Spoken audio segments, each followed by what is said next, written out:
From Pacifica, this is Democracy Now! I have not been charged with any crime in any country. Despite this, the European arrest warrant is so restrictive that it prevents UK courts from considering the facts of a case, as judges have made clear here today. WikiLeaks founder Julian Assange responds to a British court denying his appeal against extradition to Sweden. We'll go to Oxford to get an update from Helena Kennedy, one of his lawyers. But first, strike in Oakland. As part of the Oakland General Strike, we will march on the Port of Oakland and shut it down.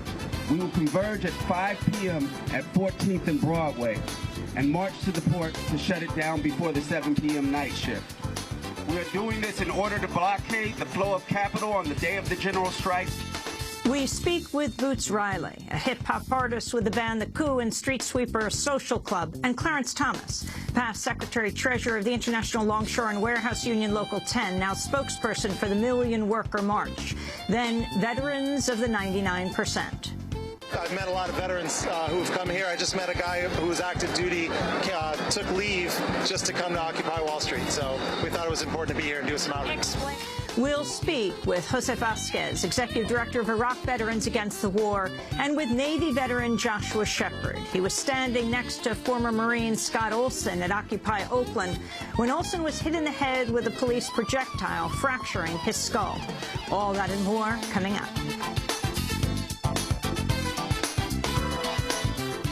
Welcome to Democracy Now!, democracynow.org, The War and Peace Report. I'm Amy Goodman.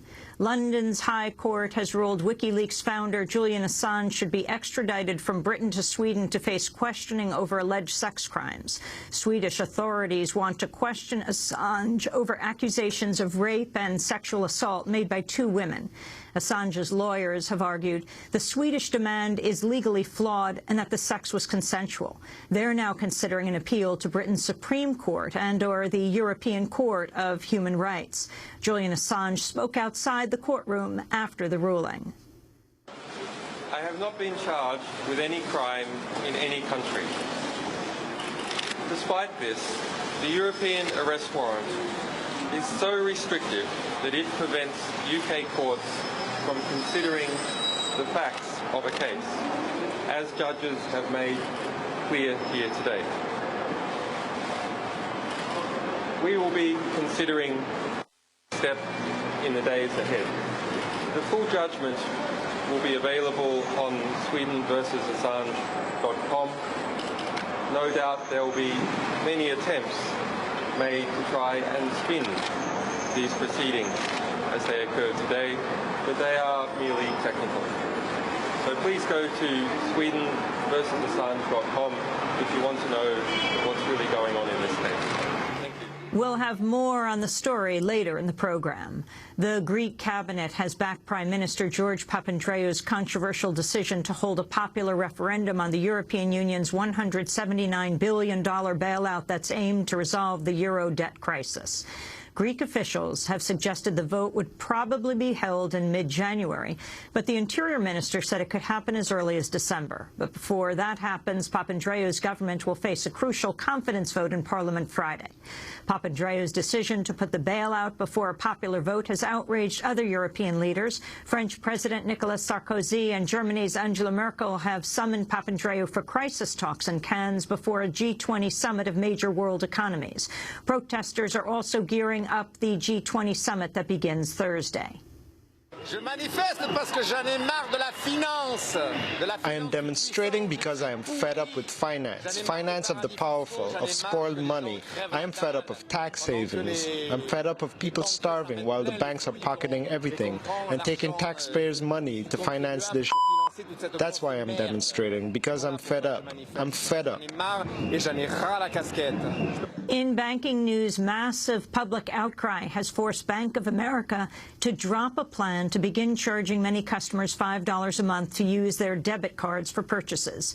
The bank withdrew its plan after 21,000 people pledged to close their Bank of America checking accounts. 300,000 people also signed a petition on Change.org against the planned fee. Ed Mierzwinski, head of the consumer program at U.S. PIRG, said, quote, "This is a victory for consumers who are voting with their feet. For the first time, a bank fee has bitten the bank." Wells Fargo, Chase, Regions, and SunTrust also canceled fees last week.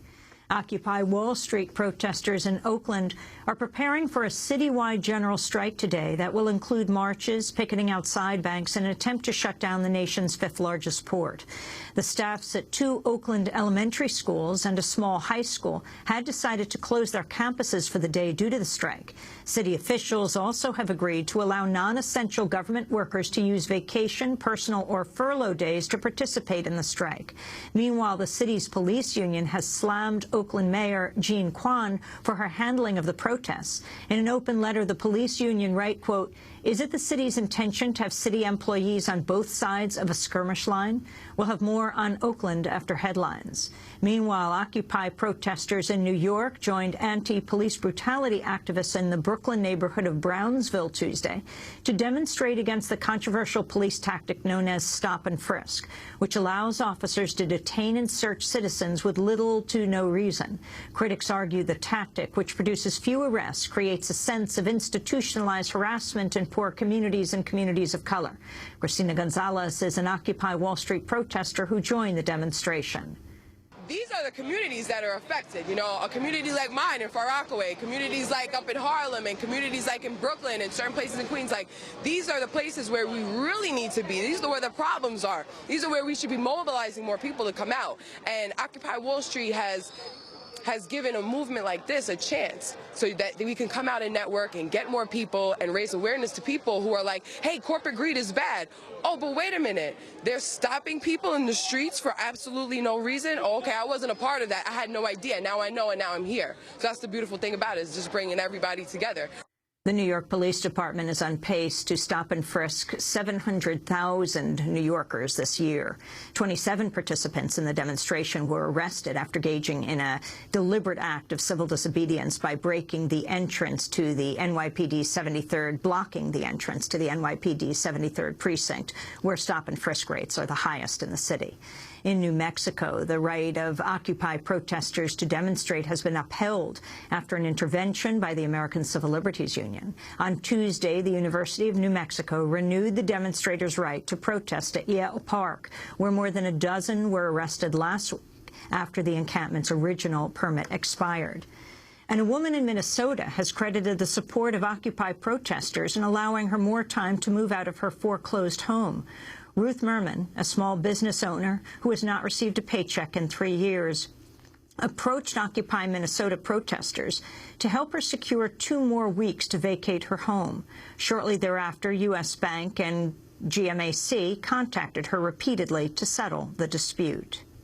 Meanwhile, Occupy protesters in London won a major victory Tuesday when St. Paul's Cathedral and the City of London dropped plans to evict the protest encampment from church grounds. The Right Reverend Michael Colclough is the canon pastor of St. Paul's. Decided not to go ahead with any legal action against the protesters that surround the cathedral. Sometimes we make mistakes. We then have the humility to say that, and we set out on another path. And I don't think any member of chapter would be ashamed of saying that today. Protester Tanya Patton has been serving as a liaison between the Occupy movement and the church. We're delighted. I mean, we've never sought to get involved in an argument with the church, and it was never our intention to cause the sort of disruption that they've had by us being, here to Occupy. And we've always wanted to address the social issues and the economic issues. And I think the distraction of legal action and eviction have taken away from that very thing that we both share in common with the church in raising these really, really fundamentally important issues. Several religious leaders in Britain criticized St. Paul's for even considering evicting the protesters. Phil Summers is a senior minister at a Methodist church in Tower Hamlets. Jesus was constantly saying being rich is not necessarily a good thing and needs addressing, and those who have too much power and too much wealth should look at themselves, and even talked about temples being torn down and systems being changed and the poor being fed. So, I mean, the basic point that the people here have is a basic gospel point. The Israeli newspaper Haaretz is reporting Israeli Prime Minister Benjamin Netanyahu and Defense Minister Ehud Barak are trying to muster a majority in the cabinet in favor of military action against Iran. Netanyahu and Barak have reportedly persuaded the foreign minister, Avigdor Lieberman, to support such an attack. Earlier today, Israel reportedly test-fired a ballistic missile. In other news from the region, Israel announced on Tuesday plans to build 2,000 new settlement homes and to freeze the transfer of tax revenues owed to the Palestinian Authority. One Israeli official admitted the measures were agreed to as punishment after the vote at UNESCO. On Monday, the UN cultural body voted to grant Palestine full membership. Most of the new settlement homes will be built in occupied East Jerusalem, an area Palestinians claim is the capital of their future state. Meanwhile, phone and internet service in the West Bank and Gaza has been largely cut off after all Palestinian IP addresses came under a sustained hacker attack. Palestinian officials said the sites were attacked in an organized manner using mirror servers. It's unclear who is behind the attack, but some Palestinian officials blamed Israel. Human Rights Watch is condemning a Turkish court decision to imprison a publisher and a political science professor as part of a crackdown on members of the pro-Kurdish Peace and Democracy Party. Since October 27th, at least 50 people have been arrested for having links to Kurdish organizations. Over the past 2.5 years, thousands of people associated with the Peace and Democracy Party or related political circles have been charged for alleged links to outlawed Kurdish groups. Emma Sinclair Webb of Human Rights Watch said, quote, "We are seeing the Turkish police casting the net ever wider in the crackdown on legal pro-Kurdish politics." The office of a French satirical newspaper has been burned down just one day after the paper published a special Arab Spring edition mocking the Islamic faith. The cover of the newspaper showed a cartoon of the Prophet Muhammad stating 100 lashes if you don't die of laughter. Muhammad was also listed as a guest editor of the newspaper. In news from Japan, the operator of the crippled Fukushima Daiichi nuclear power plant revealed today it had found radioactive particles in a reactor which could be a result of recent nuclear fission. Utility officials said gas from inside the Fukushima plant's No. 2 reactor indicated the presence of radioactive xenon. The discovery marks a possible setback in efforts to bring the plant to a safe, cold shutdown this year. In other nuclear news, the San Onofre nuclear power plant in San Clemente, California, was partially evacuated Tuesday due to a non-radioactive ammonia leak. 4 members of a Georgia militia were arrested Tuesday for plotting to attack government officials with explosives and the biotoxin ricin. Prosecutors said the men wanted to attack Justice Department officials, federal judges, and Internal Revenue Service agents. And grocery chain Safeway has declined to press charges against a woman and her husband who were arrested last week in Hawaii and detained for accidentally leaving a store without paying for $5 worth of sandwiches they ate while they were shopping. The couple was handcuffed and detained for hours, even though the woman was 30 weeks pregnant. Their 2-year-old daughter was taken away by state child welfare services officials and not returned for 18 hours. The couple had paid more than $50 in groceries and had saved the plastic wrapper of the sandwiches, simply said they forgot to pay them when they stepped out. And those are some of the headlines. This is Democracy Now!, democracynow.org, The War and Peace Report. I'm Amy Goodman.